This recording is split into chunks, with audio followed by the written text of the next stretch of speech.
Hello folks, this is Sullla once again. Welcome to another video looking at the patch notes for League of Legends. This is the patch 4.15 patch. This is quite a small patch. There's not too much in this patch. I'm going to leave off talking about the champion that was just revealed, Azir, because he is probably not getting released in this patch. I expect that Azir I think it is. I think that he's going to be released in the next patch after this one. He was just put on the PvE, and that means that a lot of the numbers are still in flux, so we'll probably deal with him when he actually comes out, and that will probably be in the next patch. This patch 4.15 is quite small. There's not too much here. The biggest change is probably not to any individual champion, but the fact that they are adding this new master tier, so maybe I'll say a few words about that, but this should be relatively short. Alright, what do we have here? So we have a new update to the patcher system. It is more visually interesting while looking at the actual patch updating process. You can see here has been updated with a new layout. If you've patched your League client, you've probably already seen this, but it looks like this instead of the old patcher that was very basic and had not much to look at. So updated it with a new layout, updated the new client frame. Patching process has been condensed, ticker notification. This is actually quite nice. The old system, you'd have a status bar that would update over and over and over again, and it was not clear how far along the patching process actually was. And blah, blah, blah. Notifications are readable in the patcher. Okay, relatively minor, but it certainly looks a lot nicer. All right, let's get into the actual champion changes. Relatively small, but we'll jump through a couple of them. Alistar got buffed a couple patches ago. If you've been watching the playoffs for the LCS, both in Europe and in North America, you've probably seen that Alistar has been a very popular pick. They were worried that Alistar would reemerge as a jungle pick. That has not happened. Alistar has emerged as a top lane pick. It's been a very popular top lane pick. Why there? Largely because he sets up for ganks with the jungler really well. Alistar has all the crazy crowd control, and with the sustain from his E, his Triumphant Roar, he's really hard to push out of lane. He builds, typically gets an early Sheen, sometimes builds that into Eternity Force, sometimes goes other directions from there. But it's really hard to shove out a lane and brings crazy crowd control, and with his ult running, he's almost impossible to kill. Anyway, though, so they are going to take some of the power away. When I did the patch review video a couple weeks ago on the Alistar buffs, I said they're over-buffing Alistar. I don't know why. I thought that he would be played in the support role, but he's emerged as a top laner instead. It was very obvious he was getting over-buffed, so now Alistar has to have some of his functionality taken away. Minor hit here. I expect to see more nerfs upcoming in future patches. They've changed it so you can't land an additional basic attack on a headbutted target as they fly away. Again, if you've been watching how people have been playing Alistar, they're maxing headbutt first, and then they're rushing a Sheen. So, you know, you headbutt, you auto-attack as they're getting headbutted away. It gets the Sheen proc, and the headbutt plus auto-attack combo deals very, very heavy damage and allows Alistar to win trades in top lane. So they're making it harder to, well, making it so you can't do that. You can't headbutt and launch and land an auto-attack at the same time with the Sheen proc. So that actually is a fairly sizable nerf to Alistar, at least as far as how he's being played in the competitive scene. There's 3 different versions of this, as it says part 1 of 3. Bug fix where champions had ability that would give sight of stealth wards under certain circumstances. So that is Caitlyn's traps. That was, I'll scroll down here, Lee Sin's cripple, I believe, the one that gives him vision on targets. And that was Twisted Fate. I'm assuming that was his ultimate, but they made it so that you can't see stealth wards, or can't see wards with these abilities. It says stealth wards, but basically so you can't see wards that you're not supposed to be able to see. Minor bug fix.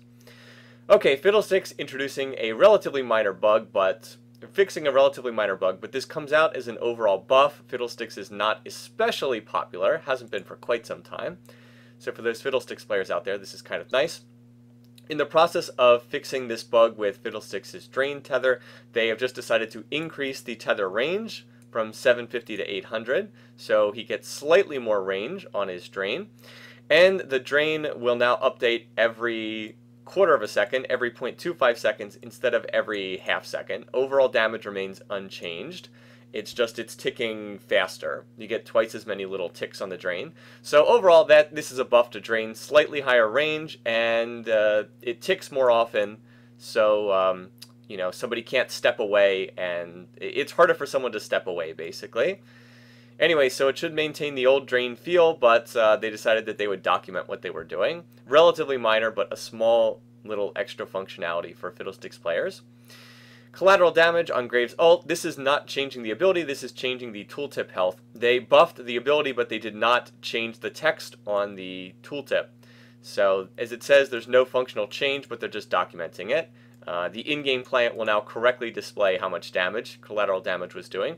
You do wonder sometimes how these things slip through. You would think that that's something that the balance team would catch, but apparently nobody remembered to update the actual tooltip for how much damage Graves' ultimate did. Alright, this is the most sizable change in this patch, is the change to Gnar. I talked a lot about Gnar when he came out in the last patch.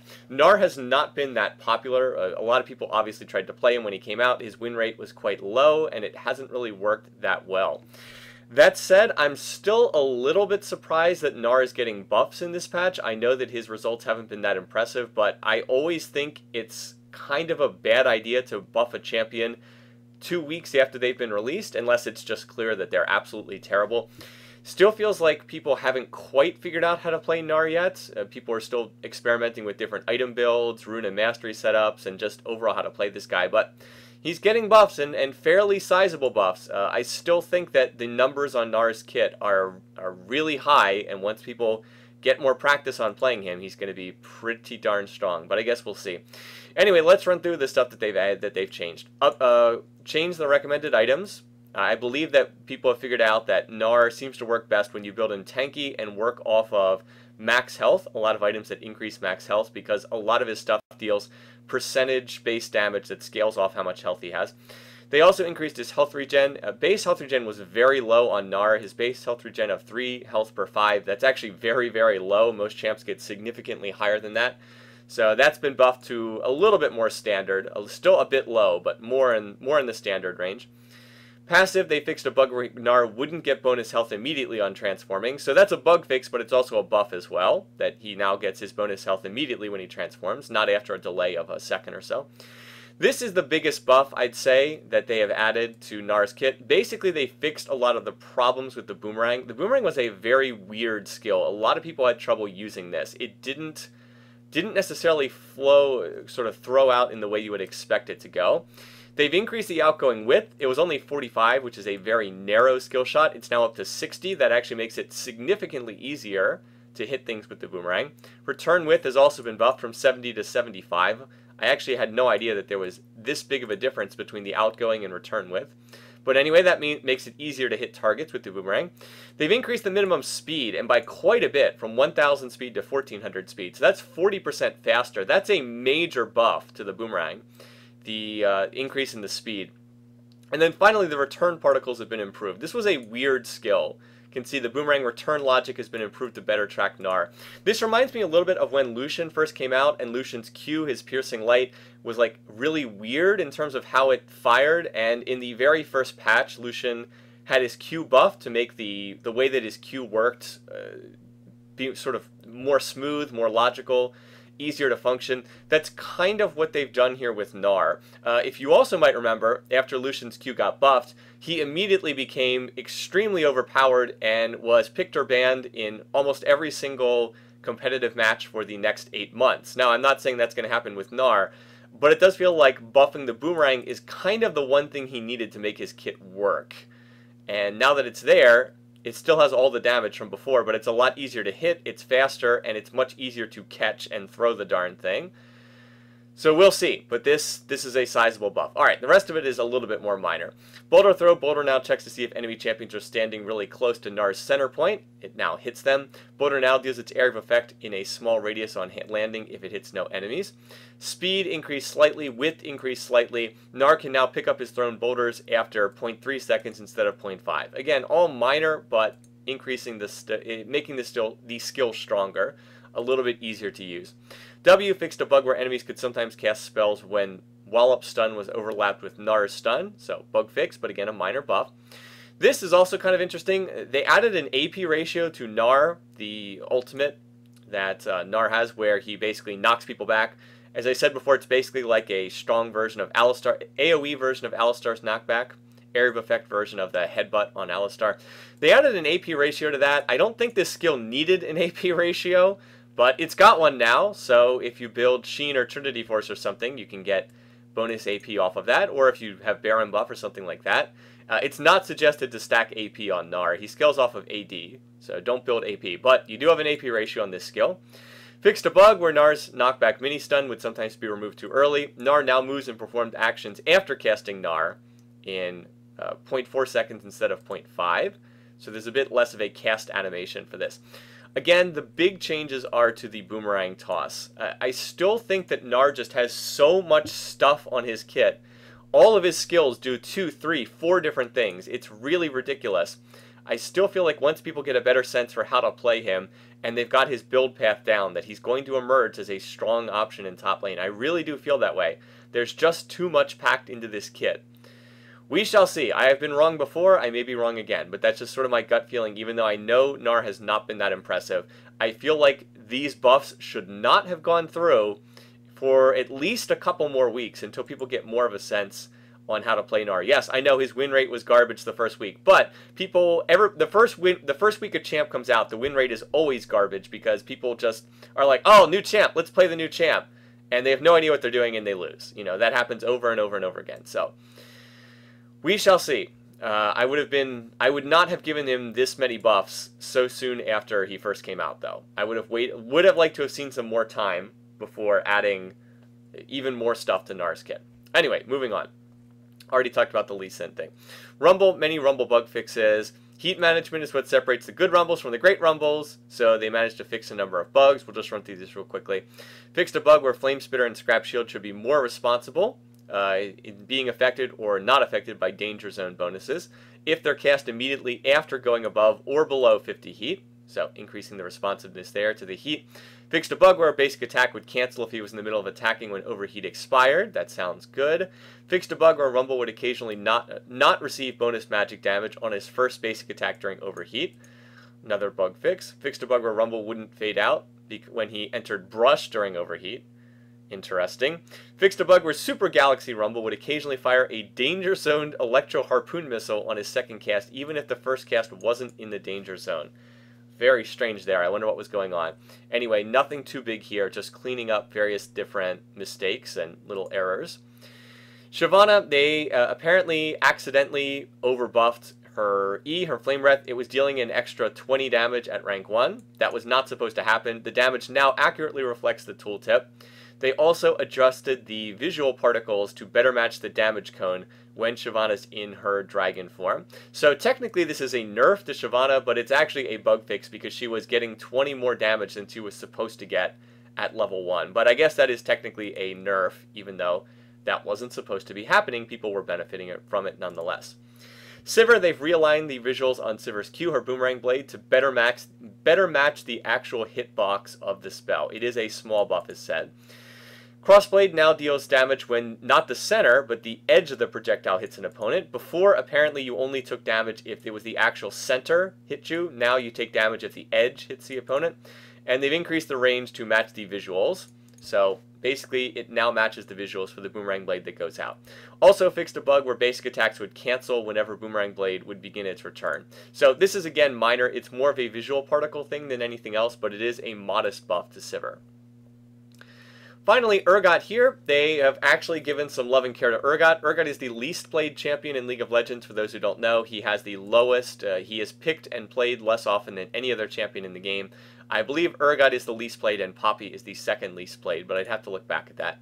Anyway, so it's rare that you ever see Urgot played, and even rarer to see him appear in the patch notes, but let's look at what they actually did here. Small changes are aimed at helping Urgot get back onto his feet. The big thing here is the mana refund on Acid Hunter, which will give Urgot a better fallback mechanic when it comes to last hitting. Alright, so they've updated the recommended items. I honestly do not know what people are building on Urgot. Before, people liked to rush a Brutalizer on him. I don't know if they still do that anymore. Basic missile speed is now 1600, so auto attack's a little bit faster. Q, his Acid Hunter, now refunds half mana cost if Acid Hunter kills an enemy. That actually helps Urgot quite a bit. Urgot has serious mana issues. He's always been somebody who needs to itemize some kind of mana, and that's bad because you generally don't want to do that on AD carries, and that's how Urgot's traditionally been played. The fact that he needed to build a mana immune has always been one of his weaknesses. But anyway, now gets half mana cost back if Acid Hunter kills an enemy. New visual update. so it looks better. Fixed a bug where Acid Hunter would fail to home if it was fired too quickly after a corrosive charge was applied. So some loving care for the Q on the Acid Hunter. This is still the big thing. Get better at last hitting Urgot. Alright, some minor buffs to the ultimate as well. They lowered the cooldown from 120 seconds at all ranks down to 120, 110, 100, so slightly faster at level 16. Cost reduced down to 100 mana. Not much of a change, but will help with the mana a little bit. Urgot now ignores unit collisions for 1 second after successfully using Hyperkinetic Position Reverser. That actually is pretty darn nice because this is where Urgot swaps himself with one of his targets. So to be able to walk through enemies or minions after he's swapped is actually a pretty nice little buff there. Kind of fits with his kit. It seems like a thematically appropriate buff to get. Now grants bonus armor and magic resistance immediately instead of after a quarter of a second delay. So again, pretty minor, but nice. The in-game camera no longer shifts for Urgot when he completes his hyperkinetic position reverse, so Urgot can follow it with appropriate skill shots without having to reorient his camera. This is really minor for people who play the game a lot and are used to working with the free camera. But you might be surprised how many people actually play League of Legends with fixed camera. My understanding is a pretty strong majority, particularly people who are not level 30, people who haven't played the game as much. People who are lower levels in particular mostly play the game with fixed camera. So for people like them, this actually helps quite a bit. It's interesting, if you ever watch the YouTube videos where there'll be Bronze 5 compilations or something and you see all this ridiculous stuff going on, part of the issues is everybody is playing with fixed camera and they're not even seeing what's going on because they're not looking at the minimap. They have camera fixed, and anything, you know, more than 1,000 units away from their character, they're not even seeing because they have fixed camera. So yeah, for people who play with fixed camera, this is helpful for them. Xerath, this is quite minor. Spell Thief line of items no longer procs twice when Xerath hits targets in the center of his W, his Eye of Destruction. So whatever, I don't think support Xerath was really a thing. Pretty minor. And they updated the splash art for Shyvana and Vayne. I kind of like the Shyvana splash art. I think it looks pretty good. There it is. You can see what it looks like. The Vayne splash art I'm not such a big fan of. I don't know. This one is, it's a little bit weird. I actually think the splash art is not that bad, but the portrait art, I don't know. I don't really like the portrait art that much. It just seems a little off. I'm not sure why. Feel free to disagree. People have different opinions on these kind of things. Items, relatively minor changes here. Fixed a bug with Banner of Command where Annie's Tibbers wasn't gaining the increased damage. Iceborne Gauntlet, I do like the way they wrote this. Don't let us prevent you from being inefficient with your unique passives. Fixed a bug where if you had both Iceborne Gauntlet and Trinity Force, and you really should not build both of these items, but if you did, you'd deal 150% of your base AD instead of the expected 200%. So there you go. I really do not suggest building both of these on one champion. You are wasting the unique passive from Sheen there. Essence Reaver, so this is just a straight up buff. Riot has not really figured out what to do with this Essence Reaver item. No one has been buying it. It has not really worked. They have tinkered around with the build path. They've tinkered around with the attack damage that the item gives, trying to make it slot efficient. This is just a straight up buff. They've lowered the combined cost by 200 gold, and it's 200 cheaper. Maybe people will still build this. I'm just not sure. That said, 3,200 gold for an item that gives 80 AD is pretty good. It's just, is it good enough to crowd out people building Infinity Edge? Probably not. That's sort of the thing. I mean, in order to get people to use Essence Reaver, it has to be good enough to beat out Infinity Edge or Blade of the Ruined King. I'm not sure that it does that right now. So we shall see. Perhaps if people come back to playing Quirky, Ezreal, etc., and they want the mana. But I just feel like this is a weird item, and the only way to make people buy it is to buff it to the point where it's overpowered, and then that's, you know, that's not a good thing either. That said, Jace enjoys this item, so if you're a Jace player, have at it. Enjoy having access to Essence Reaver. Twin Shadows fixed a bug where Spooky Ghost would sometimes not path correctly into bushes. Item purchasing, they actually cleaned up sort of a minor bug that has been in the game for many, many years.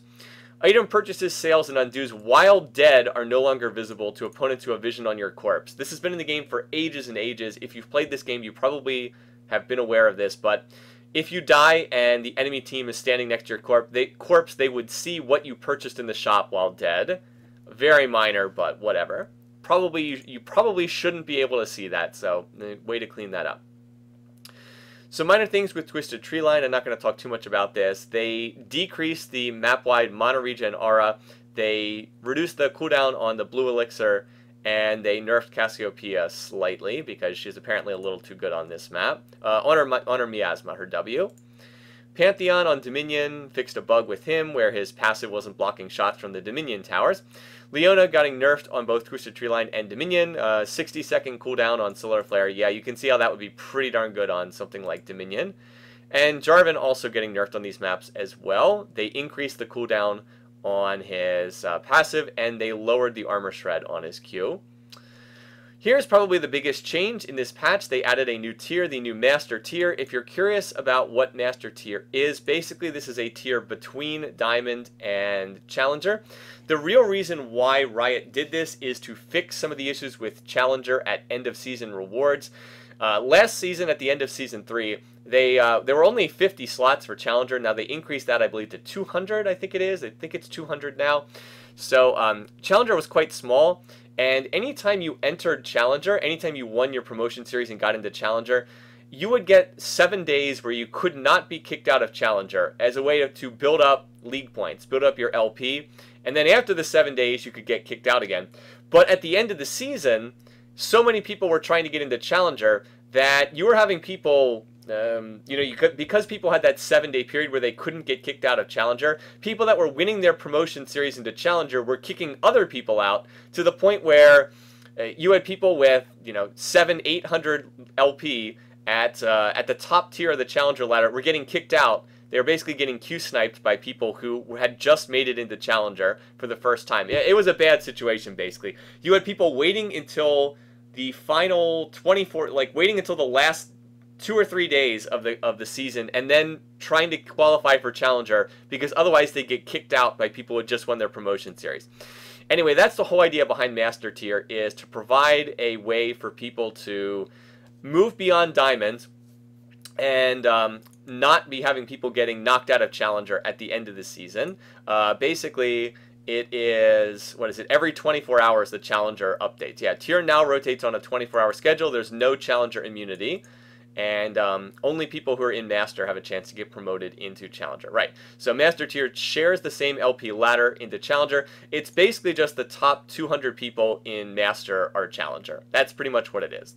Top 200 people in Master are Challenger, and that's basically what it is. And that's, it'll solve a lot of the problems that we had, which were really disastrous at the end of Season 3. Okay, frame rates have been improved across the board. That's nice. Bug fixes fixed a bug with the landing circle for Pantheon's Grand Skyfall. Sometimes showed as green for his enemies instead of red. Rengar's stealth indicator no longer persists through death if Rengar dies after casting Thrill of the Hunt, but before casting the stealth effect. That's weird. Tooltip for Zed's Living Shadow now displays the amount of bonus AD, even if the skill hasn't been leveled up yet. Okay, that's pretty minor. The particles for Nocturne's Q, his Dusk Trail, do no longer obscure other particle effects. Status text for crowd control effects no longer overlap when multiple crowd control effects apply at the same time. Interesting. Kale's recommended starting items on Twisted Treeline have been updated, blah, blah, blah, to no longer exceed the default amount of starting gold. Random stuff in here sometimes. Katarina's Shumpo no longer benefits from Spellvamp on wards despite dealing no damage. Okay. How people find this stuff sometimes. And then these are the new splash arts. Final Boss Vhagar, the video game theme. Project Yasuo, the Gundam / Pacific Rim style artwork. And then Headhunter Caitlyn. It's like the Predator style thing for this particular one. Anyway, so like I said, relatively small patch. The biggest things added are the Master Tier and the buffs to Gnar, I would say. Those are the biggest things. So relatively short video, not too much to say here. We'll take another look at Azir, I think it is, when he actually comes out, whenever that is. If he comes out in this patch, I'll put up a short video just looking at his skills. Anyway, though, hope everybody's having a good week. See you guys around soon. Until later, take care. See you again next time.